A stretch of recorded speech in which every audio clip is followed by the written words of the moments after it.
Hello दोस्तों, empower law channel आप सभी का स्वागत करता है। इस चैनल के जरिए आप अपनी लीगल नॉलेज में वृद्धि कर सकते हैं। तो इस लीगल नॉलेज में वृद्धि करने के लिए आज हम आपके सामने टॉपिक लेके आए हैं फैमिली लॉ। फैमिली लॉ में दो पार्ट होते हैं, एक होता है हिंदू लॉ और दूसरा होता है मुस्लिम लॉ। आज हम जो आपको बताएंगे वो हिंदू लॉ के बारे में बताने जा रहे हैं। तो हिंदू लॉ में जो सबसे पहला टॉपिक होता है सोर्स और स्कूल ऑफ हिंदू लॉ।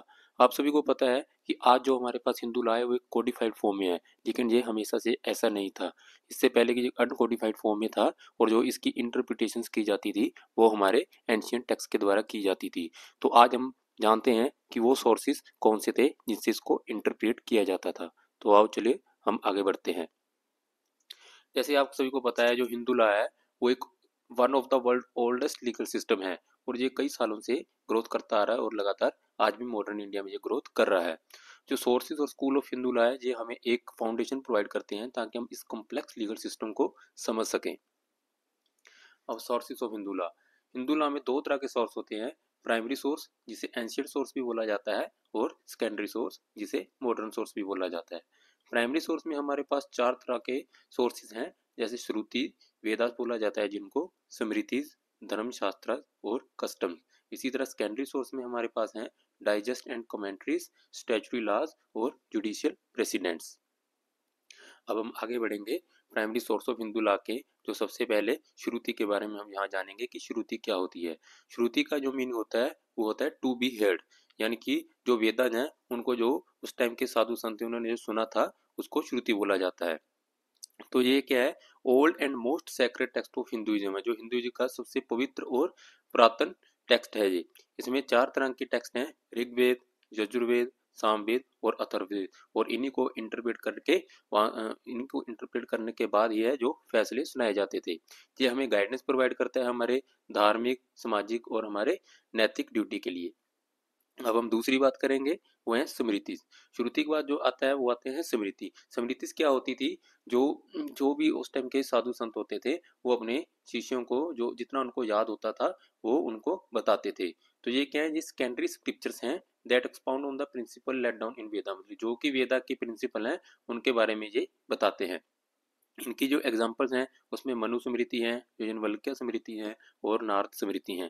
ये हमारे जो मैरिज, इनहेरिटेंस और प्रॉपर्टी राइट्स के टॉपिक हैं उनको कवर किया करते हैं। तीसरे नंबर पे है हमारे पास धर्मशास्त्र। धर्मशास्त्र को धर्म ग्रंथ भी बोला जाता है, जो कि हमारे मोरल और एथिकल लॉ के लिए यूज किए जाते हैं। ये हमें इन डिटेल प्रोवाइड करते हैं हमारे व्यवहारिक और सामाजिक कंडक्ट के बारे में। इसकी जो मेन एग्जाम्पल है वो है मानव धर्मशास्त्र और प्रसार स्मृति। अब चौथे नंबर पे हम बात करते हैं कस्टम्स की। कस्टम और कुछ नहीं है, जो हमारी हिंदू कम्युनिटी के द्वारा जो रीति रिवाज है इनको एक लंबे समय के लिए फॉलो किया जाता है तो वो एक कस्टम बन जाते हैं। और इन्हीं कस्टम को हमारे कोर्ट ने रिकॉग्नाइज कर रखा है as a valid source of law. अगर ये कुछ सर्टेन क्राइटेरिया को अगर फॉलो करते हैं तो इनको as a valid source of law हमारे कोर्ट मानते हैं। तो ये थे हमारे primary source of Hindu law. अब हम आगे चलेंगे, secondary source of Hindu law के बारे में बात करेंगे। दोस्तों आपको पता है कि जिस time primary source of Hindu law में अगर कुछ नहीं था तो जो कोर्ट है वो जो अपना फैसला इंटरप्रेट करते हैं वो हमारे secondary source of Hindu law को ध्यान में रखते हुए करते हैं। इसमें हमारे पास है, सबसे पहले आता है डाइजेस्ट एंड कमेंट्रीज। डाइजेस्ट और कमेंट्रीज क्या होता है, ये हमारे पास जो हमारे स्टैचुरी लॉज हैं या फिर जो हमारे एंशियंट टेक्स्ट हैं, जो हमारे कस्टम थे उनके उनको इंटरप्रेट किया गया है और उनके बारे में बहुत ज़्यादा एक्सप्लेन किया गया है, उसको बोलते हैं डाइजेस्ट एंड कमेंट्रीज। ये हमें मदद करते हैं हम हिंदू लॉ के प्रिंसिपल को समझने में और उनको अप्लाई करने में। नोटेबल कमेंट्री हैं जो है मनुस्मृति और याज्ञवल्क्य स्मृति, जो कि इसके बेस्ट एग्जांपल्स हैं। अब दूसरे नंबर पे हमारे पास हैं जुडिशियल प्रेसिडेंट्स। ये क्या होते हैं, जो हमारे हाई कोर्ट हो गए और सुप्रीम कोर्ट ऑफ इंडिया के जो डिसीजन है वो होते हैं जो कि लोअर कोर्ट है उनके ऊपर ये बाध्य होते हैं, क्योंकि उनको अपने फैसलों में इन्हीं को डिसीजन को मान्यता देनी होती है। ये एक सिग्निफिकेंट रोल प्ले करते हैं हिंदू लॉ को इंटरप्रेट करने में और उसे और इवॉल्व करने के लिए। तीसरा हमारे पास जो secondary source of Hindu law है वो है लेजिस्लेशन। लेजिस्लेशन क्या है कि जैसे पहले हिंदू लॉ जो अनकोडिफाई होता था और उसके कई जो रिफॉर्म थे उनको सभी को इकट्ठ करके एक एक्ट बनाया गया था जिसको हम आज के टाइम में यूज करते हैं। और इसकी एग्जांपल्स हैं Hindu marriage act 1955, Hindu succession act 1956 और Hindu adoption and maintenance act 1956। चौथे नंबर पे हमारे पास है equity, justice and good conscience. इनको कोर्ट के द्वारा तब अप्लाई किया जाता है जब हमारे पास कोई भी ट्रेडिशनल सोर्स और लेजिस्लेशन के लिए क्लियर रूल ना हो, क्योंकि हमारे जो लेजिस्लेशन हमारे जो बनाए गए हैं, जैसे हिंदू मैरिज एक्ट है, इसमें कई ऐसे पॉइंट हैं जो कि इसमें नहीं दिए गए हैं, तो उनको इंटरप्रेट करने के लिए हमें equity, justice and good conscience का सहारा लेना पड़ता है। ये हेल्प करते हैं हिंदू लॉ को अडेप्ट करने की, हमारे जो आज के सोशल नीड्स है उसको अडेप्ट करने के लिए ये हमारी हेल्प करते हैं। तो ये थे हमारे पास प्राइमरी और secondary source of Hindu law. Schools of Hindu law में आगे बढ़ने से पहले मेरी आप सभी से निवेदन है कि अगर आपको मेरी वीडियो अच्छी लग रही है तो आप मेरे चैनल को सब्सक्राइब करें और हमारी वीडियो को शेयर करें ताकि हमारा चैनल और ज़्यादा ग्रोथ कर सके।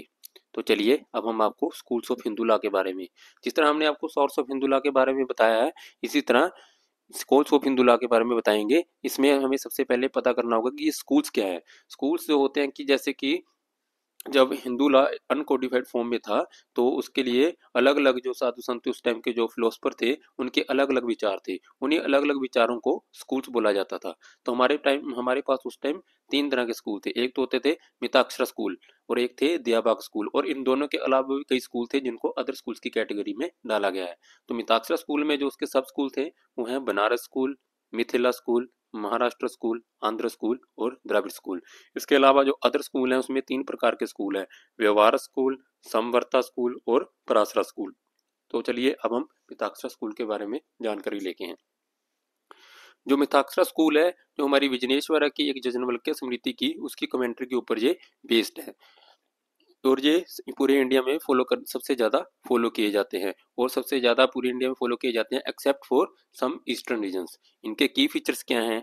की फीचर में सबसे पहले आता है हमारे पास ये जो जॉइंट फैमिली प्रॉपर्टी को है उसको रिकॉग्नाइज करते हैं, यानी कि जो कपार सिनर का कंसेप्ट उसको बोला जाता है उसको ये रिकॉग्नाइज करते हैं। इस कंसेप्ट के अंदर जो मेल मेंबर होता है उसका घर की एंसेस्ट्रल प्रॉपर्टी में इक्वल राइट होता है। ये हमारे पास जो अनऑब्स्ट्रक्टेड हेरिटेज का कंसेप्ट है उसको भी एम्फेसाइज करते हैं। अनऑब्स्ट्रक्टेड हेरिटेज क्या क्या होता है? जो लड़का है उसका एंसेस्ट्रल प्रॉपर्टी में माई वर्थ राइट होता है। उसके बाद ये हमारे सर्वाइवरशिप के कंसेप्ट को भी रिकॉग्नाइज करते हैं। सर्वाइवरशिप में क्या होता है? जो सर्वाइविंग ऑनर होता है उनका घर की अनडिवाइडेड प्रॉपर्टी के ऊपर इक्वल हक होता है। अब हम मिताक्षरा स्कूल के सब स्कूल के बारे में पढ़ेंगे। सबसे पहले आता है हमारे पास बनारस स्कूल, जो कि उत्तर प्रदेश और बिहार में प्रचलित है। दूसरे नंबर पे मिथिला स्कूल, इसको बिहार के कई पार्ट्स में फॉलो किया जाता है। महाराष्ट्र स्कूल को महाराष्ट्र में फॉलो किया जाता है। आंध्रा स्कूल को आंध्र प्रदेश में कोपार सीनियर को ऊपर जोर देने के लिए यूज किया जाता है। फिर आता है द्रविड़ स्कूल। द्रविड़ स्कूल को तमिलनाडु और केरला में ये प्रचलित है और ये हमारी रिलीजियस फ्रीडम के ऊपर इम्फेसाइज करता है। अब आते हैं नेक्स्ट दयाबाग स्कूल। दयाबाग स्कूल है जो जो हमारी जिम तुम्हाना की कमेंट्री है उसके ऊपर बेस्ड है, और ये प्राइमरी फॉलो किए जाते हैं वेस्ट बंगाल, असम और ईस्टर्न इंडिया के कई पार्ट्स में। इसके की फीचर्स क्या हैं? सबसे पहले तो ये इंडिविजुअल प्रॉपर्टी ऑनरशिप को रिकॉग्नाइज करता है, जिसका मतलब ये है कि यहाँ पे कपार सिंह का कोई कंसेप्ट नहीं है। ये हमारे जो राइट ऑफ इनहेरिटेंस है उसके ऊपर भी जोर देता है। उसके बाद allow an owner to control property distribution, जो ऑनर है उसको प्रॉपर्टी डिस्ट्रीब्यूशन कंट्रोल करने की अलो करता है। उसके बाद एक्नॉलेज करता है, ये हमारी जो वुमन राइट है इनहेरिट प्रॉपर्टी में जो वुमन के राइट हैं उनको एक्नॉलेज करते हैं, जिसके अनुसार जो डॉटर है उसका घर की पुश्तैनी जमीन में इक्वल शेयर है। तो मिताक्षा और दयाबाग स्कूल सुनने के बाद हमारे पास हैं other schools of Hindu law, जो कि इन दोनों कैटेगरी में नहीं आते। तो सबसे पहले आता है व्यवहारा स्कूल, जिसको हम धर्म स्कूल भी बोला जाता है। ये बेस्ड होता है हमारे जो हिंदू टेक्स्ट हैं उनके, एंशियंट हिंदू टेक्स्ट हैं उसके ऊपर ये बेस्ड है, और ये जोर देता है हमारे जस्टिस, फेयरनेस और स्टेब्लिश कस्टम के। ये ज़्यादातर प्रोमिनेंट है साउदर्न इंडिया में इंक्लूडिंग तमिलनाडु और केरला।